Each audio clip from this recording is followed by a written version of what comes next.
That song, especially Mark Hall's version, which is what we did today from Casting Crowns, is, man, it's an incredible song to me. It came out in 2008. And in 2009, I mean, if you want to talk about dark years, 2009 was an incredibly dark year, at least of ministry, military ministry for me, because it's really it was really the only year, and so far in my military career that I've had to deal with the loss of soldiers, losing soldiers in combat. And that particular year, we didn't just lose one or two, and one or two, that's enough, right? But that particular year, in the span of about 3 months, we lost 5 soldiers. And I can remember, and I've told one of the stories before about doing the notification for that soldier. And the Special Forces community is a little bit different because they try to keep everything internal. And so when a Green Beret is killed in action, they don't want someone that the family wouldn't know coming and knocking on the door to say that, hey, your loved one has been killed in action. They try to keep it in the house, and they try to use people from the Special Forces community to be a part of that. And so when our soldiers were killed, the first 3 of them that were killed in action, I got the phone call pretty much immediately after that happened, and said, "Hey, I need you to get on the road to Fort Bragg, because you need to tell a family." And we talked about what happened, and that's a story I've told before. I don't want to rehash that story and retell that story again. But we got there, and one of the things that happened was there was a lot of moving parts, and so we had to do notifications at multiple places at multiple times. And I just remember Kendall. Kendall was Ron's wife, and I remember this 25-year-old girl, man, just hitting the floor and curling up in the fetal position, and because the last time that she talked to her husband, he was fine, had a Superman T-shirt on, and he was Superman to her, but he was killed that day. And actually killed the day before, and she was finding out through me. And it was an incredibly, incredibly hard moment. And I can remember going with that family because she wanted me to go with them to receive the remains. And so all 3 of our soldiers were coming in at the same time to Dover, Delaware, at the Air Force Base there. And so we got on a flight out of Fayetteville, North Carolina, right outside of Fort Bragg, and we flew to Dover, Delaware. And I remember sitting in the airport in Fayetteville and watching the TV screens. And so this is probably, 24, 30 hours, something like that after these guys were killed in action. And in airports, they've always got like CNN or MSNBC or Fox News or one of those things rolling. And I just remember on the TV screen, like it wasn't even a story, it was just a blurb. And it said 3 U.S. Special Forces members killed in action. And then it was gone. It was just a blurb on the screen. Those were my guys. And it's crazy to think about peace on earth because we've been at war for so long as a nation. Like we've been at war for so long. We've had servicemen and women deployed and fighting and losing their lives on almost a daily basis. It's hard to even imagine what life is like without being a nation at war. It's kind of crazy. But I just remember sitting in that airport and watching that go across the screen, and it's like this is what it is to most people. It's just a number. It's just 3 service members were killed.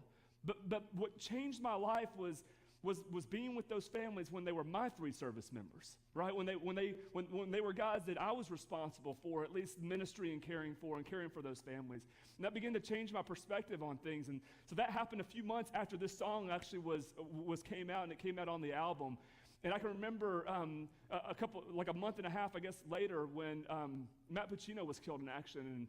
And Matt was from Massachusetts, and I went to Plymouth, Massachusetts to be a part of all that and to preach his funeral. And it was this huge funeral, and the governor of Massachusetts was there, and the mayor of Boston was there, and all these people were there for this funeral. And it was the biggest funeral I've ever been a part of. And on the way to that funeral, I was listening to the Christian radio station, and that song came on. And man, that song, this peace on earth, goodwill to men, hate is strong, and it mocks the song, and the words, the lyrics of that song, man, they just began to resonate true. That somehow, even in the midst of, for one family or for 5 families that year, this incredible tragedy, that the gospel still proclaims there's peace on earth.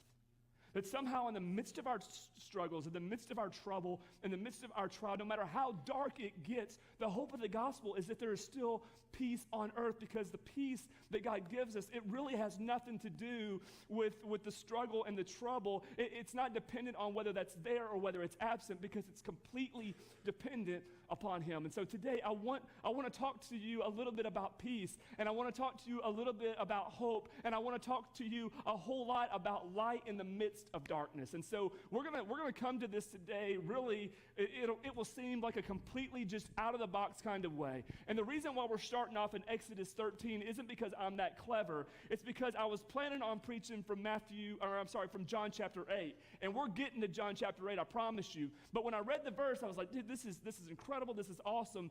But the first reference, I always read the references for the verse. The first reference I read was basically that this is a throwback to what happened in Exodus chapter 13. This what Jesus is declaring about himself that we're going to get to was imaged before Jesus came and what we're looking at today. So it's Exodus chapter 13. And if you have a Bible, I want to invite you to turn there. If you didn't bring a Bible with you, don't worry about it. We're going to put up all the words on the screen. This is coming on the beginning of the Exodus story, the tail end of the Hebrew people leaving Egypt. And so if you're familiar with that story, this is going to be a familiar passage for you. So it's Exodus chapter 13, and we're going to pick up at verse 17. Here's what it says. When Pharaoh let the people go, God did not lead them on the road through the Philistine country, though that was shorter. For God said if they face war, they might change their minds and return to Egypt. And so God led the people around by the desert road toward the Red Sea. And the Israelites went up out of Egypt ready for battle. How many of you all have figured out by now, at least in your context of life, that the shorter road isn't always the best road? That the shorter way isn't always the easiest way. And I think when we begin to really realize this is when it comes in the context of our character.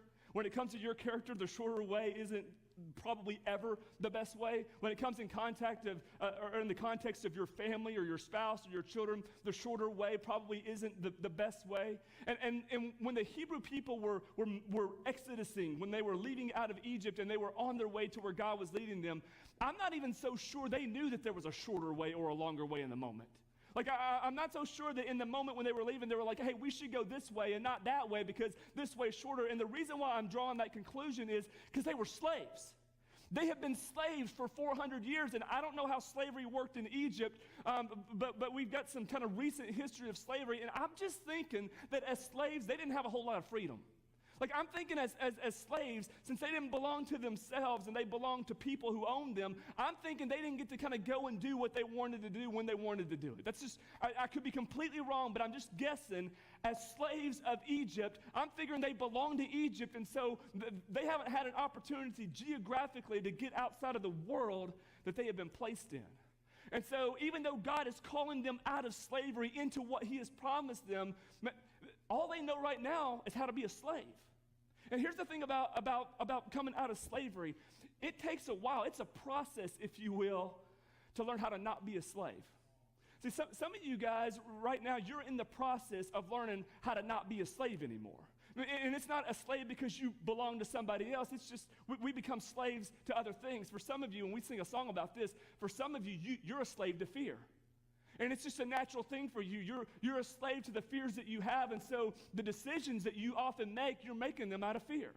The decisions that you make for your family, you're making them out of fear. But for those of you who belong to God, one of the things that you're learning is how not to make decisions out of fear, how to not to move forward based on the fears that you have, how to move forward in faith. You're learning how not to be a slave to fear. For some of you, it's not fear at all, but for some of you, you're a slave to your own anger and your own turmoil. That the reason why you do what you do, the reason why you treat your family the way you treat them, the reason why you are towards your kids the way you are towards your kids is because you have a deep-rooted anger and turmoil within there, and that is affecting and controlling the decisions that you make, and you're learning somehow how to not allow yourself to become a slave to that fear and to that anxiety and to that turmoil that's inside of you. For some of you, man, it's not a fear thing and it's not an anger thing. For some of you, man, you're just a slave to your appetite. And we all have these appetites. We even sang a song about them. We sang that God, you're what our hearts long for. You're the one that we long for, that we seek, that we praise. But for most of us, even though we sing the song, there's still some appetites that we're seeking to fill elsewhere. Right, that we're looking in a different place in order to try to fill that desire. And for some of you, man, it's just this continual appetite for more. Like the reason why you work, the reason why you're making the money that you're making, the reason why you're trying to make more is because you just want more. And so you become a slave in some sense to what you want and this want of more. And so you're trying to figure out how to have more and how to get more. And sometimes maybe if you're like me, you're good at masking it and good at putting the good in on top of the desire. But if you're a follower of Jesus, my guess is that you're learning how to not be a slave to your own appetites, to your fear, to your anxiety. Most of us are in this process of not living like a slave anymore. See, the problem with the Egyptians is they've been slaves for 400 years. Like, we think of slaves in the context of a couple of decades. We think of slavery in the context of the United States. But that really wasn't anything, and I don't mean to put that down at all. I mean, that was a horrific time in our history. But, man, that's nothing compared to 400 years of slavery. Man, it is so ingrained in them, they don't know how to do anything but be a slave. And so when they get ready to go out of Egypt, did you notice how they left Egypt? The scripture says this. They left Egypt, I think it's verse 18. They left Egypt and went up out of Egypt ready for battle. If you're reading out of the NIV, it says ready for battle. If you're reading out of the ESV, it's probably going to say something like that, or the King James Version, the New King James Version. Here's the problem. I think that the guy who was translating that didn't have a whole lot of military background, because he took what it actually says and just went, what does that mean? And he wrote in English what he thought that means, ready for battle. That's a poor translation. Here's what it says actually in the Hebrew language. It says they left in battle formation. Now, you need to hear this, because this changes everything. They didn't leave Egypt ready for battle. They left in battle formation. Where in the world did they learn how to form battle lines? They were slaves. Where in the world did they learn how to form like an army for battle? Where did they learn that? Where did they get that from? I'll tell you where they got it from. You know where they got it from the people who had enslaved them. Man, they had just watched an Egyptian army. They knew how their armies formed. And so all they were doing it was, and we talked about this a little bit, they were going to try to fake it till they could make it. The problem was they weren't going to make it faking it on this one. And God knew that. They didn't leave Egypt ready for battle. We already know, because God says, I'm not going to send them on the shorter way. If they go on the shorter way, they're going to run into an enemy, and they're not prepared to face the Philistines right now. As a matter of fact, later in their history, when they're facing the Philistines, they're not prepared to face the Philistines, because they face them with their own weaponry and their own skills, not in faith. It takes a little boy named David, who would later become the king, to actually face the Philistines. But it ain't time for that yet. And God knows that if they go down the shorter road, God knows that if they take the cut through, God knows if they take the shortcut, that it's going to cost them. And it's going to end up turning them around and lead them right back to destruction. They looked like they were ready for battle, but God knew that they weren't ready for battle. And so what's God do? This is incredible. What God does, instead of allowing them to go their way, because that's what they wanted for the moment, God in his grace and in his mercy, this is incredible. God in his grace and his mercy leads them to a place that they probably would not have picked for themselves. Some of you right now, you're in a place that you probably would not pick for yourself. God sends them to a place where there would be no water at times, no food, no resources, no way for them to work in their own means. He's going to lead them right into a place where they will absolutely have to depend on him. God leads them into a desert. And most of us, I don't know if you've ever been to the desert before. I've been overseas to that desert, and I've been in our desert, and I don't like either one of them, right? Most of us wouldn't just choose to go to the desert, but that's exactly where God leads them, and he's leading them there to deliver them from destruction. If you're taking notes, I want to invite you to write this down. Sometimes God will lead you into the desert to deliver you from destruction. Sometimes God will lead you right into a desert in order to deliver you from destruction. And right now, for some of you, man, you're in a desert right now, and what you're just trying to do is figure out how to get out of the desert, but God has got you right where he wants you, and you can't see it yet, and you'll see it later when you look back on it, but there's a really good chance that if God has you in a desert and you didn't put yourself there, that God's doing something in that, and it may very well be that he is saving you from something that might destroy you. For some of you right now, you may feel like you're in a desert relationally. Like you keep working at the relationships, but they don't work out. And nobody wants to be your boyfriend, and nobody wants to be your girlfriend, and nobody wants to hang out with you, and you feel like you don't have any friends, and you just feel like relationally you're in a desert, and maybe God has you exactly where he wants you, so that no matter how dark you feel in the moment, you can look towards his light for your life, and maybe he's saving you because you don't need that guy in your life anyways. I mean, he might look good and he might have it all together on the outside, but maybe God knows where he's going and he doesn't want that for you. Yeah, she might be hot and she might have it all together, but she may have more crazy than you're able to handle right now.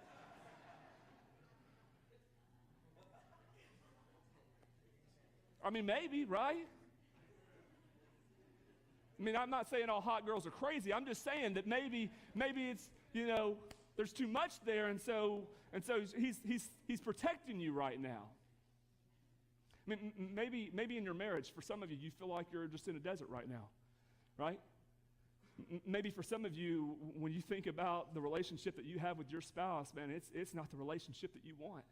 And right now, you're just looking for a way out. See, because nobody likes to be in turmoil.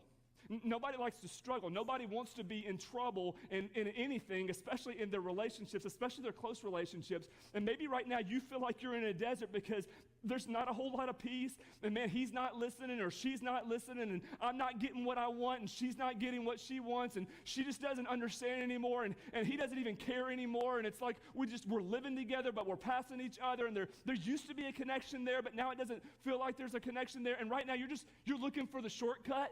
Right, you're looking for the quick way out. You're looking for peace in the moment. And maybe while you're in the desert, what God is saying, look, if you'll just look at me in the desert, I know it's a dark moment in your marriage, but if you'll just put your eyes on me, if you'll just follow me, if you'll just trust me, I won't lead you down a path of destruction. I promise, if you will focus your attention on me, man, I will deliver you to what I have for you and what I have for your marriage, but you're going to have to trust me in this. Don't take the short road just because you think it's going to get everything back to normal quicker. Don't take the shortcut just because you're wanting peace in the moment. What you think is peace may not be peace at all. Just trust God in the moment. And some of you are in a desert right now, and it's not really a relational desert, and it's not really a marriage kind of desert either. But for some of you, man, you're in a desert because it's Christmas time.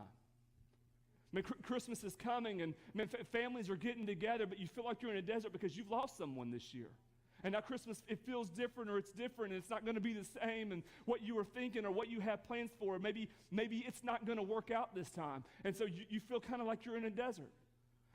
For some of you, it's a financial thing when it comes to Christmas, because whatever happened, this year, the finances just aren't there, or the stuff went up in price, and it's just not going to work out, and you can't buy as much as you wanted to buy, and you can't get the gifts that you want to get, and you feel like, to some degree, you're kind of in a desert. Financially. It's supposed to be Christmas time. It's supposed to be the most wonderful time of the year, and we just sang about the joy to the world because Christ has come, and peace on earth because Christ has come, and all these things that we know are true of God, but it just feels like we're in a desert. And maybe God has you in a desert right now so that you'll stop looking to what you normally look to, and you'll start looking to Him. Listen, God will not lead you down a road of your own destruction. And it may not look like the road that you would choose for you. It may not be the road that seems to make sense to you. But if God is leading you down a road, you can trust Him.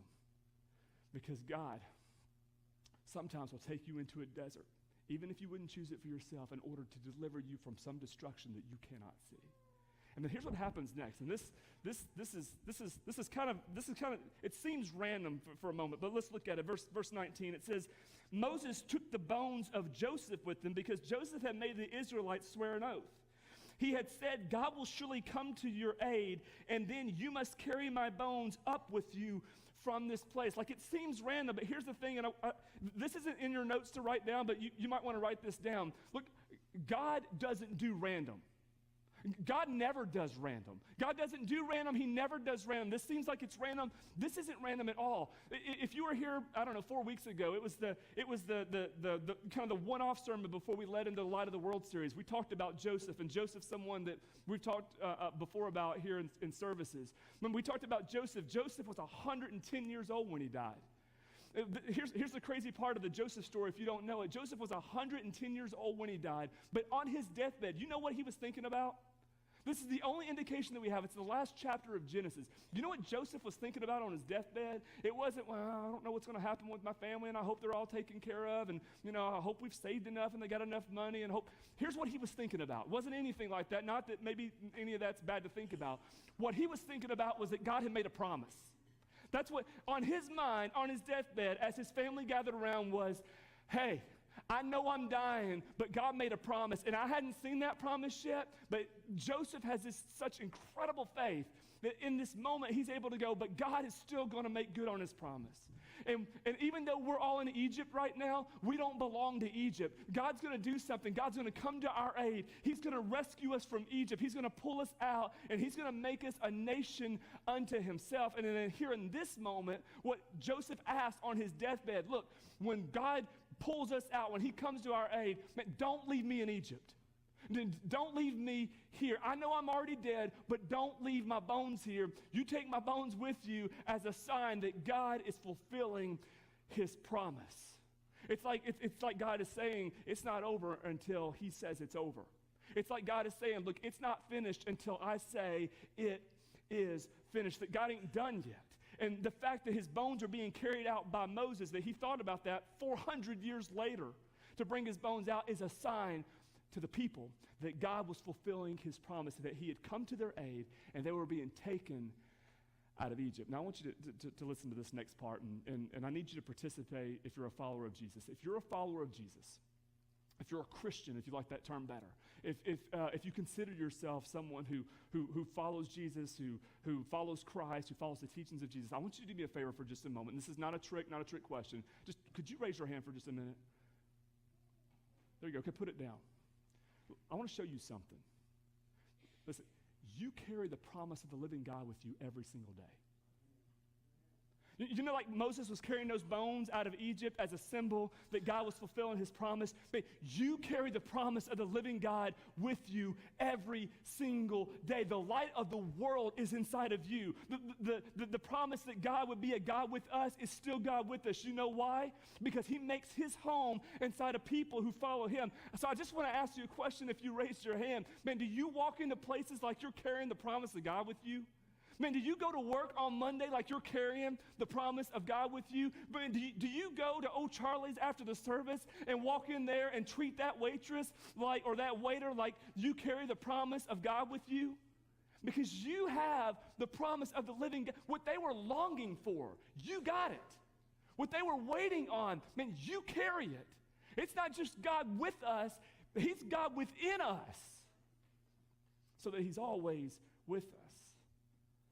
Moses is carrying the bones of Joseph out of Egypt as a sign that God is doing something in this moment. He's doing something new, that he's up to something greater, and it's a sign of the promise. And here's what happens in verse 20. It says, after leaving Succoth, they camped at Etham on the edge of the desert. By the day, the Lord went ahead of them in a pillar of cloud to guide them, and on their way, and by night in a pillar of fire to give them light, so that they could travel by day or night. And neither the pillar of cloud by day nor the pillar of fire by night left its place in front of the people. Here's what happened. They walk, they're not just wandering in the desert this moment. They're leaving Egypt. And the scripture says, as God moves them into the desert, he's not just leaving them in the desert. That God isn't leaving them to themselves and to their own device and their own way in the desert. That God is actually going before them in a pillar of cloud by day, and at nighttime, a pillar of fire, so that they would have light. Now, this is powerful. This is God showing his presence with the people in one of the most darkest moments of their history. Yeah, I mean, there's this exciting time where they're walking out of slavery, but they're walking out of slavery, and all they know how to be is slaves. They're walking out of slavery into a desert that they don't know anything about. They've been completely dependent upon the people who've had them in slavery, and God says, I'm changing all that. And I'm not just going to leave you out here to fend for yourselves and to figure it out on your own. Man, I'm going to go out in front of you. And the scripture says the cloud, the pillar of dust, or the pillar of cloud, the pillar of fire, it never left in front of them. It always stayed out. That at any moment along their journey, if they ever questioned where God was, if God was with them, all they had to do was look in front of them. At nighttime, when darkness falls, and here's the thing about the desert desert's a dangerous place anyways. The desert is a really dangerous place at nighttime. Because at nighttime, see, you can't see who's coming for you. At nighttime, you can't see what's waiting for you. At nighttime, you can't see to traverse the obstacles. And in this moment, they need to be able to traverse the obstacles because they're on the run, because there's an army coming after them. But God, in the middle of their darkness, in the middle of the darkest moment of their history potentially, isn't leaving them on their own. Here's the thing. God will use moments of great darkness in your life to reveal his great light. If you're taking notes, I want to invite you to write that down. God will use moments of great darkness in your life to reveal his great light. See, here's the thing. Had they not been moving out of Egypt, and had they not been moving in through the desert in the darkness in a place where they didn't know, they would have never seen a pillar of fire.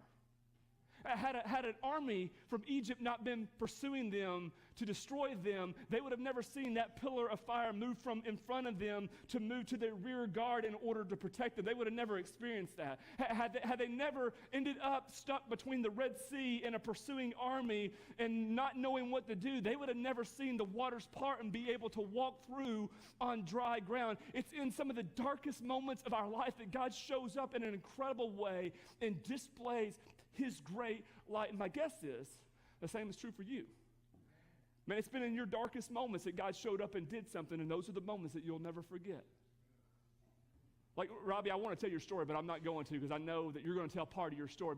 But Robbie is going to be ordained as a deacon here this afternoon, and he was sharing his testimony at our deacons meeting, and as we were doing an ordination council on Wednesday night, and man, but his story is so incredible because he talks about this dark moment when God showed up and his life has never been the same.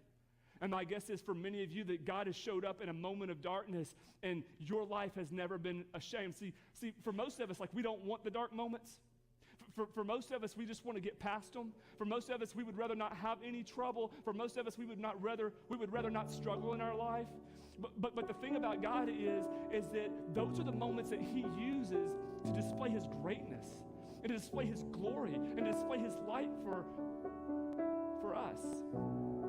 But if you don't have the darkness, then you really have no need for light.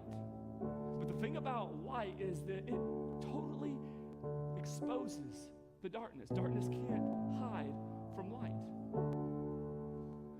Here's the crazy thing. When I was reading this story, I was trying to figure out, like, when did the pillar of cloud go away? When did the pillar of fire go away? Did you know it doesn't say? The last thing that we know about the pillar of cloud and the pillar of fire is that it went before them and it never left them. But 40 years later, when they were entering the land that God had promised them, see, now this is the crazy part. It wasn't that the journey that they were taking was going to take 40 years. You know why it took them 40 years in the desert? Because there was a whole group of them that had a problem with faith. There was a whole group of them that could not see where God was leading them. They couldn't trust the direction they were going. And so what happened was they were so used to being slaves. They were so used to what used to be. They were so used to their past and the way it was, is that they couldn't get past it and trust God for where he was taking them for their future. And so they started grumbling against God. They started grumbling against Moses. And God says, because of your grumbling, because of your lack of faith, because you just won't trust me with where I'm taking you, you won't see the promised land. And God lets a whole generation, multiple generations of people die in the desert because of their lack of faith. But the whole time, he is raising up a generation that will be unlike the generation before them. A generation that will trust, a generation that will become a piece of a remnant that will hang on. Because see, that light probably went away when they entered the promised land. And the reason why we know that is because when they entered the promised land, the manna that God was calling to fall from heaven to feed them, it stopped when they got to the promise. And so most scholars believe that's when the pillar of cloud went away. That's when the pillar of fire went away. But I don't know if it's true or not. It doesn't tell us when it went away or when it stopped. It just says it was always before them. But let's say it is. Let's say for 40 years, man, they had the presence of God right before them, that at any time if they questioned him, where is God in all of this, all they had to do was look out and they could see. And the presence went away. And then about 1,500 years later, in a little town called Bethlehem, a Savior was born, who was the light of the world, who wouldn't be a temporary light in a moment of darkness, but would be light to the world and for the world, no matter the darkness. That you can find yourselves completely surrounded in darkness, but not have to live there. And when when Jesus grew up to be a man, people began to question, who is this guy? And where's he from? And how is he able to do what he's able to do? And how is he able to raise the dead? How is he able to heal the sick? How is he able to say the things that he says? And there's this moment in the Gospel of John. It's at the end of John 7 and the beginning of John 8. And people are trying to trap Jesus as they question him. And it says that they had found this woman who was caught in the act of adultery. And they dragged this woman into Jesus. He's at the temple and he's teaching. And they drag her in before Jesus and say, teacher, this woman has been caught in the act of adultery. They didn't bring the guy with them. They just, for whatever reason, got the woman.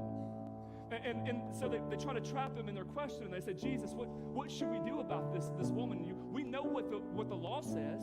We know what the law of Moses commands about such women. So what do you say? I mean, you're from God. Surely you're not going to contradict what God would say. Jesus leans down, or bends down, and starts writing on the ground, and we have no idea what he was writing on the ground. But he writes something on the ground, and he stands up, and he looks at all of her accusers, and he says to them, let you, who is without sin, cast the first stone. And then the scripture says, one by one, first the older ones and then the younger ones, they dropped their stones and they walked away. And no one's there but her and Jesus. And Jesus looks into her eyes and says, woman, where are they who condemn you? And she says, nowhere, sir. Everybody had left. And he speaks this powerful word of light in probably one of the darkest moments of her life. And he says, neither do I condemn you. Go now and leave your life of sin. And moments later, he's teaching in the temple. And people come in to try to catch him another way. They're trying to figure out who he is and what he is. And here's what Jesus says in the Gospel of John, the 8th chapter. When Jesus spoke again to the people, he said, I am the light of the world. Whoever follows me will never walk in darkness, but will have the light of life. You want to know who I am? You want to know why I'm here? You want to know why I've come? Jesus says, I am the light of the world. The light that you've been waiting on, the light that you've been hoping for, I am the light of the world. And whoever follows me, you won't have to live in darkness anymore. Because see, that's what light does. Light exposes darkness, and he shines his light into our life and exposes the darkness that's within there, so that the darkness will no longer have a hold of us, so the darkness can no longer have power over us, so that the darkness can no longer overcome us, but that we might have life. So let me ask you a question. What do you do when Jesus begins to expose the darkness in your heart? I mean, what do you do when God begins to expose the darkness in your life? See, most of us think that if we can just cover it up, if we can just hide it, if we'll just ignore it, that it'll go away. That's not how darkness works. And if you're not careful, it'll overcome you. And Jesus says, but if you'll follow me, you don't have to live in that anymore. It doesn't have to overcome you. I've already overcome it. Let me expose it. Hiding it isn't the answer. Let me expose it and call it out. Let me expose it and do away with it. You know what happens when light shines into darkness? What happens to the darkness? That's right, Haley. It goes away. It's nowhere to be found. You know why you want to let Jesus expose the darkness in your life? Because that's the only way it's going to go away. A light shone in the desert every night. Now, I've thought about this. For 40 years, that light was always up. For 40 years, they never lived in darkness. Not by day or night. In the beginning, it was incredibly practical because they was running from their enemies. They needed to be able to see where they were going. But at any moment, if they question, is God here? Is God with them? What's God doing? All they had to do was look straight out. He was right there before them. And today, you don't have to look to anything but Jesus. And he'll shed light on whatever the darkness is. So let me ask you a question, and then we're going to respond to this. What dark places in your life do you need to let Jesus deliver you from? What are the dark places in your life that you need to let Jesus deliver you from? For some of you, you need to let Jesus deliver you from your anger right now. And that anger is destroying you. And if you don't let Jesus expose it, it's not going to go away. it takes light to remove darkness. It takes light to expose darkness. It takes light to destroy darkness. If you want to be delivered from your anger, then you're going to have to let Jesus shine light on it. For some of you, you are harboring unforgiveness, and that unforgiveness is destroying you.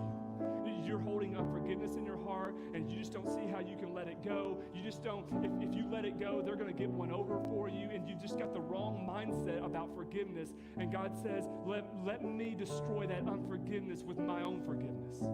I've already paid for it. You don't have to be held captive to what you're holding on to, because there's a God who delivers you from it. And for some of you, man, God needs to deliver you from your jealousy. Your jealousy is overcoming everything in your life. It's overcoming your heart and your mind, and anytime something doesn't go the way that you think it goes, or somebody gets something more than you, or I wanted that and they got it, man, every time that happens, it's like you're building a wall.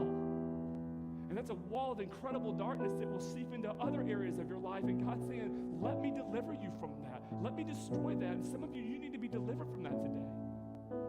Your unforgiveness and your jealousy and your anger. And what are the areas of darkness in your life that you need to let Jesus deliver you from? See, that's the hope of the light of the world. That's the hope that we have in Christ Jesus. That He's not just going to leave you to the darkness.